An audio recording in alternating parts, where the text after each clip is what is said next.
Picture चालू करो बे।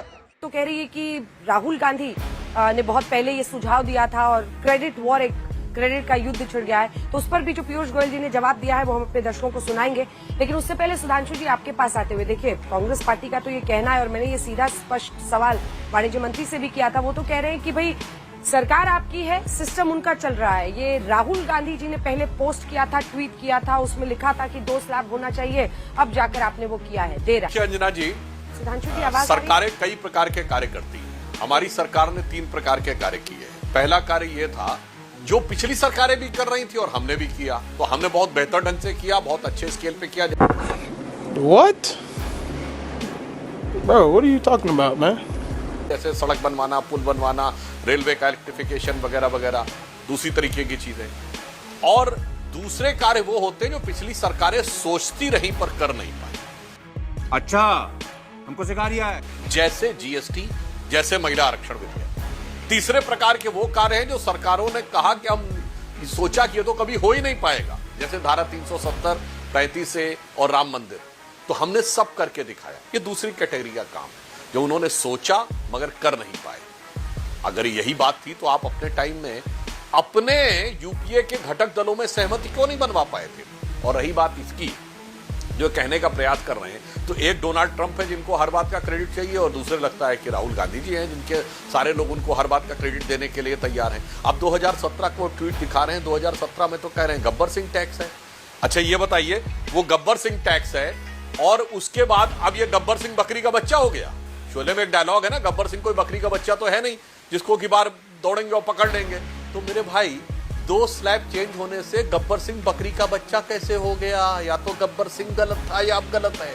मगर क्या बताएं, ये वो राजशाही मनोवृत्ति का प्रतीक है। जैसे राजा होते थे ना, शहंशाह आलम, बादशाह आलम होते थे, जो कह दिया बस वो फाइनल है, सब कुछ उन्हीं का सही है, ये भी सही है तो उनका है, वो भी है तो उनका है। उस मानसिकता के कारण है आज ईमानदारी की बात है भी पीयूष गोयल जी जो बोल रहे थे। चलिए अब आलोक जी से सवाल पूछती हूँ। जी सांसद जी, आलोक जी आपके पास आते हुए, देखिए वाणिज्य मंत्री का मैंने इंटरव्यू भी किया, वो यही कह रहे हैं कि अगर एक ऐसे वक्त पर हम ये कर रहे हैं जब हमारी जीडीपी 7.5 के पार है, 7.8% है, महंगाई दर 1.55% है, एसबीआई का ये प्रोजेक्शन है कि लगभग 2.25 करोड़ से भी ऊपर 2.25 लाख करोड़ से ज्यादा खपत बढ़ेगी। जेफरीज का ये अनुमान है कि 2 लाख करोड़ से ज्यादा की खपत बढ़ सकती है, तो इससे और भी बॉयंसी हमारी अर्थव्यवस्था को मिलेगी। क्या खुले दिल से कांग्रेस पार्टी इस बात का स्वागत करती है? अब ये सच है कि 2 स्लैब की बात और 4 स्लैब की बात और उस वक्त सरलीकरण इसका कैसा हो, इसको एक बड़ा मुद्दा बनाया गया था विपक्ष की तरफ से। आलोक जी देखिए, मुझे लगता है कि आज गब्बर सिंह टैक्स पर सरकार ने कांग्रेस पार्टी की और राहुल गांधी जी की जो सलाह थी उसको माना, लेकिन बहुत देर कर दी। एक कहावत है कि 900 चूहे खा के हज को चली बिल्ली। ये बड़ी अच्छी बात कही है। आज 1.25 लाख करोड़ के करीब लोगों का मिडिल क्लास और गरीब की जेब काट के और कॉर्पोरेट हाउसेस के 14-15 लाख करोड़ रुपया माफ करके आज ये हितैषी बनते घूम रहे हैं। अरे भाई, आप लोगों को तो थोड़ी सी लज्जा आनी चाहिए। बुक्स पर, नोटबुक्स पर, पेंसिल पर, इरेजर पर, कफन पर, ट्रैक्टर के आइटम पर, पूजा के सामान पर, दूध पर, दही पर आपने तो कुछ भी नहीं छोड़ा था। मतलब किसान को भी नहीं छोड़ा था, गरीब बच्चे के मुंह से आपने निवाला छीन लिया था।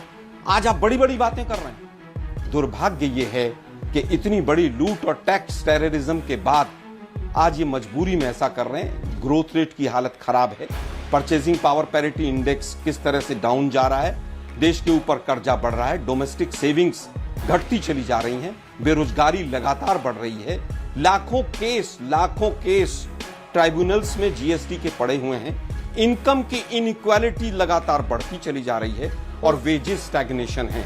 रुपया डॉलर की तुलना में पिछले 10 दिन में लगातार गिर रहा है। कहां पर पहुंच गया है वो तो मोदी जी बेहतर बता सकते हैं, उनकी साख उससे जुड़ी हुई है।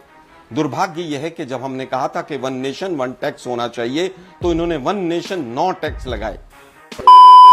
सेस पूरा खा गई ये सरकार, राज्यों को सेस का हिस्सा नहीं दिया। दुर्भाग्य यह है कि जिस तरह से जीएसटी पर पहले कहते थे कि विपक्ष की सरकारें नहीं बोलती, अब यह सिद्ध हो गया कि जीएसटी के ऊपर पूर्णतया, क्योंकि 33% शेयर जो है वो केंद्र सरकार का होता है, पूरा बीजेपी का कंट्रोल था। जब तक लूटना था, जब तक लूटा, और आज कह रहे हैं साहब अब हमें वाई दे दीजिए। दुर्भाग्यपूर्ण है कि 64% जीएसटी गरीब व मिडिल क्लास से ही आता था। देखिए 18 और 28% में लगभग 70% आइटम थे। दुर्भाग्य यह है कि अभी भी आगे का कुछ नहीं सोचा है इन्होंने। अरे भाई, छोटे राज्य हिमाचल, उत्तराखंड, अरुणाचल प्रदेश, ये सब मारे जाएंगे। कैसे मारे जाएंगे? अगर सेंटर का जीएसटी कलेक्शन कम होगा तो उनका शेयर कम जाएगा। उनका शेयर अगर कम जाएगा, आपने तो एक तरफा फैसला लिया है, क्या आप प्रोसेस को सिंप्लीफाई करेंगे?